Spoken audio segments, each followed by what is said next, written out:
Good afternoon, sir. This is Yashashvi, MBA second year from Fisk College. Sir, నేను మీకు ఒక question అడగాలనుకుంటున్నాను, అలాగే ఒక విషయం గురించి చెప్పాలనుకుంటున్నాను.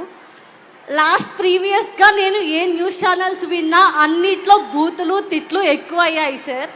ఎప్పుడైతే మీరు సీఎంగా రాజకీయాల్లోకి వచ్చారో బూతులు తిట్లు అనేవి చాలా తగ్గాయి సార్.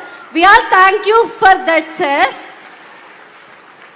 నెక్స్ట్ నేను అడగబోయే క్వశ్చన్ వచ్చేసి, మహిళల గౌరవ రక్షణ విషయంలో మీరు అనుకున్నది చేయగలుగుతున్నారా?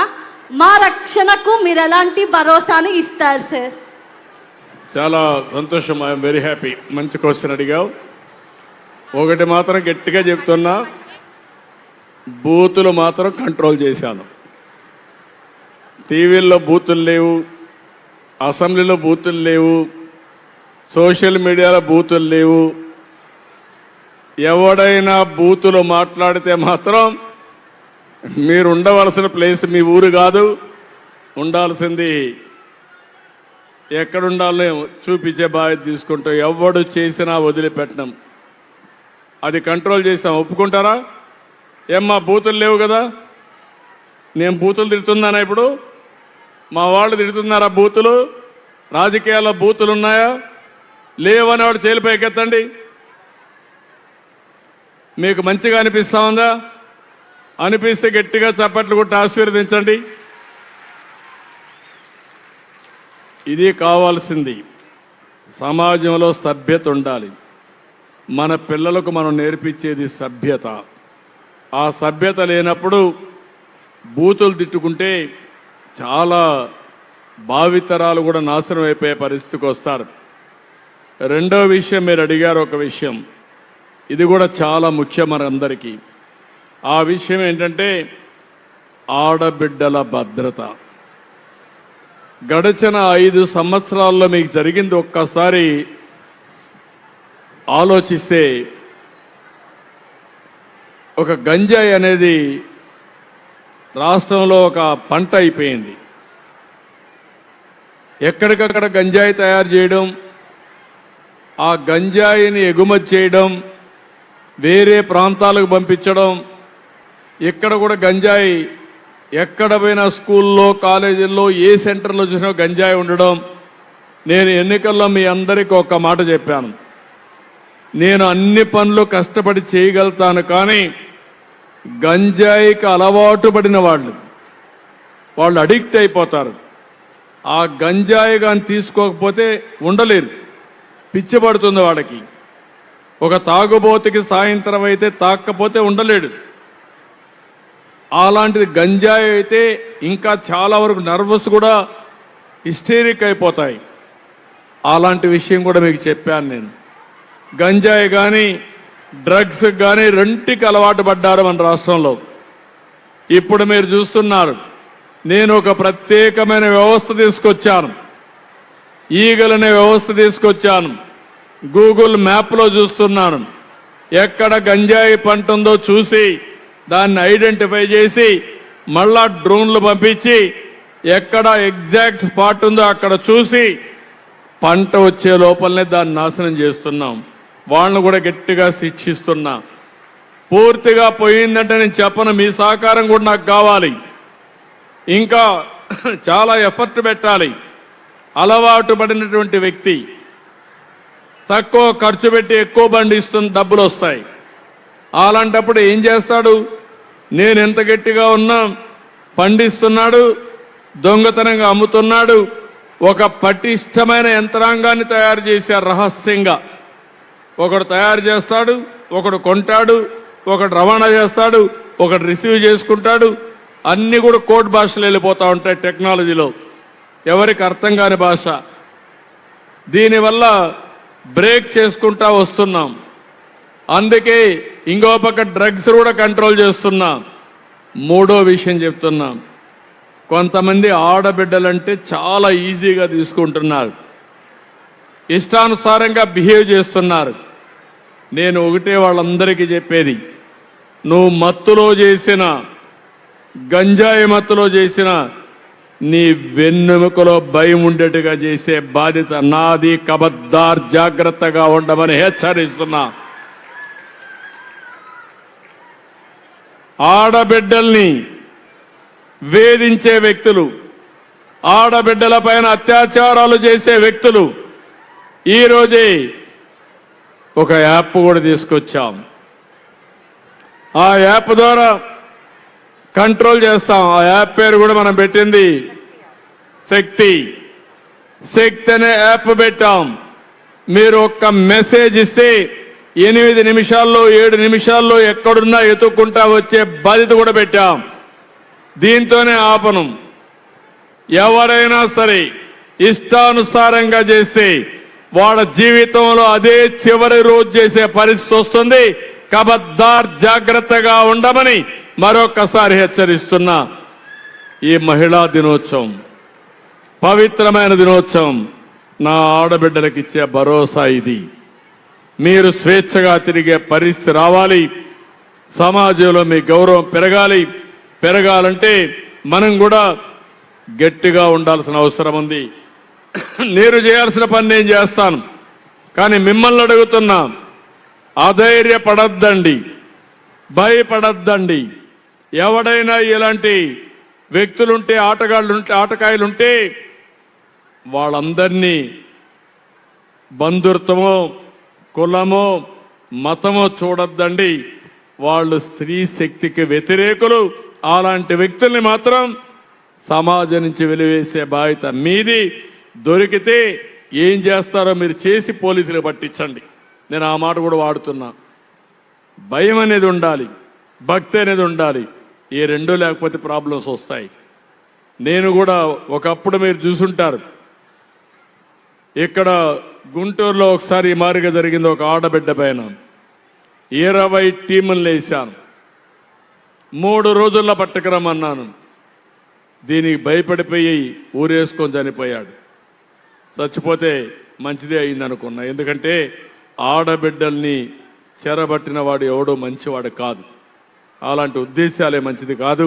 ఈ విషయం మీరు గుర్తుపెట్టుకోవాల్సిందిగా నేను కోరుకుంటూ, ఈరోజు మీకు హామీ ఇస్తున్నా, ఒక అన్నగా ఒక తమ్ముడుగా మీ భద్రతకు భరోసా నాది. అలాంటి వ్యక్తుల పట్ల ఒకటే చెప్తున్నా, మళ్ళీ వదిలిపెట్టను. వెన్నెముకలో భయం ఉండేట్టుగా ట్రీట్ చేస్తాం. అది చేసే బాధ్యత నాది. Absolutely sir. Thank you sir. Thank you. మిమ్మల్ని జీవితంలో మహిళా దినోత్సవ సందర్భంగా గుర్తు చేసుకోవాలి అంటే ఆ మహిళ ఎవరు, మిమ్మల్ని ఎంతగా ప్రభావితం చేశారు? మీ భార్య గారా, అమ్మగారా? ఎవరికి వారే. కానీ ఈరోజు మీరు ఒకసారి చూస్తే మా మిస్సెస్ ఉంది. ఎందుకంటే అందరికి కూడా ఒక ఆలోచన ఉండాలి. అవకాశాలు ఇస్తే అవకాశాలు ఉపయోగించుకోవాలి. అదే సమయంలో మన సమర్థత నిరూపించుకునే అవకాశం వస్తుంది. బిగినింగ్లో మా మిస్సెస్ కూడా వ్యాపారాలు చేయడం తెలియదు. ఇంట్లో కూడా వాళ్ళకు అవసరం లేదు కాబట్టి ఎన్టీ రామారావు గారు కుమార్తెగా ఏ పని చేయాల్సిన అవసరం లేదనే ఉద్దేశంతో నేర్చుకోలేదు. నేను మంత్రి అయిన తర్వాత మళ్ళీ నాకు రాజకీయాల్లో యాక్టివ్గా 89లో మినిస్టర్ అయ్యే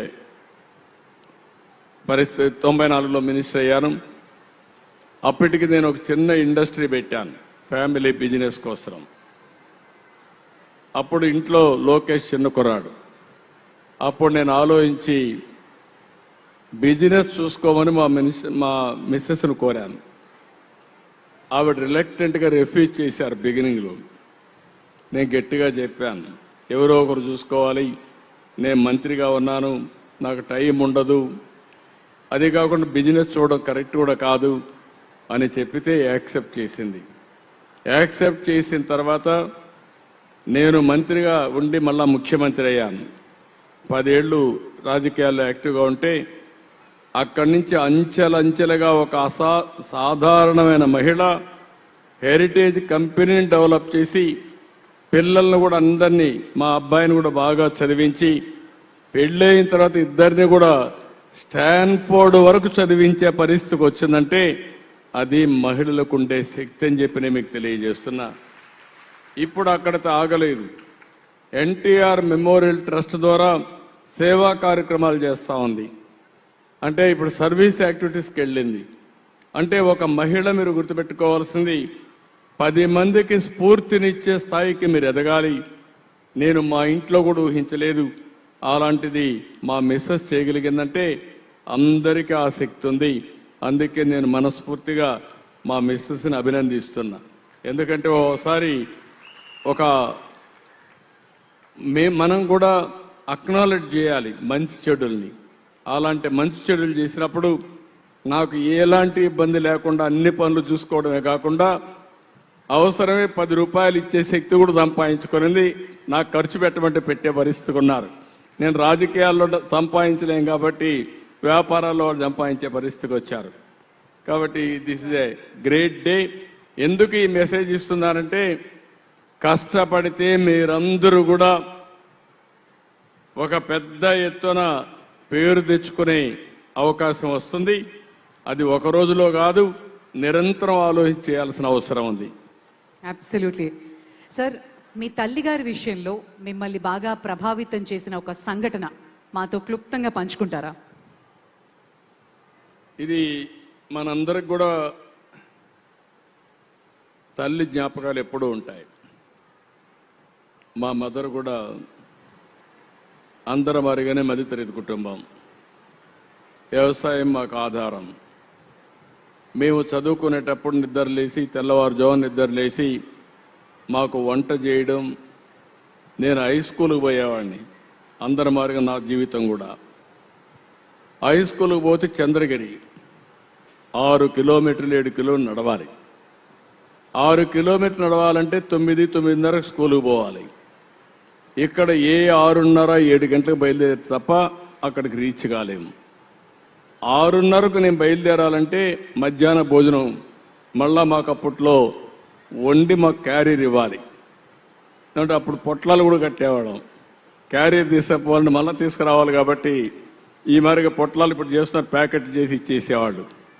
దాన్ని పుస్తకాలతో పెట్టుకొని బ్యాగ్లో పెట్టుకొని వెళ్ళేవాళ్ళం. అంటే 5 గంటలకు నిద్రలేసి 4 గంటలకు నిద్రలేసి వంట చేసి మాకు స్నానాలు చేపించి స్కూలుకి పంపించేది. అక్కడి నుంచి ఓసారి ఆలోచించేవాడిని, ఎవరన్నా గెస్ట్ వచ్చినా బంధువులు వచ్చినా, నేను రాజకీయాల్లో గెస్టులు వచ్చినా వంట చేసేవాళ్ళు. ఆ వంట చేసినప్పుడు ఆ వంట గదికి పోయి వస్తే బయట వస్తే కళ్ళంతా నీళ్లు కనపడేటివి. అంటే ఆ పొగంతా వచ్చేది, కడుపులోకి పొగబోయేది, కళ్ళ నీళ్లు వచ్చేటివి. అది చూసిన తర్వాత నాకు అనిపించింది, ముఖ్యమంత్రి అయిన తర్వాత నా తల్లి పడిన కష్టాలు ఏ ఆడబిడ్డ పడకూడదనే ఉద్దేశంతోనే దీపం ద్వారా వంట గ్యాస్ సిలిండర్లు మీకు ఇచ్చాను. దేశంలో ఎవరికీ ఆలోచన రాలేదు. మా తల్లి కష్టాలు చూశాను.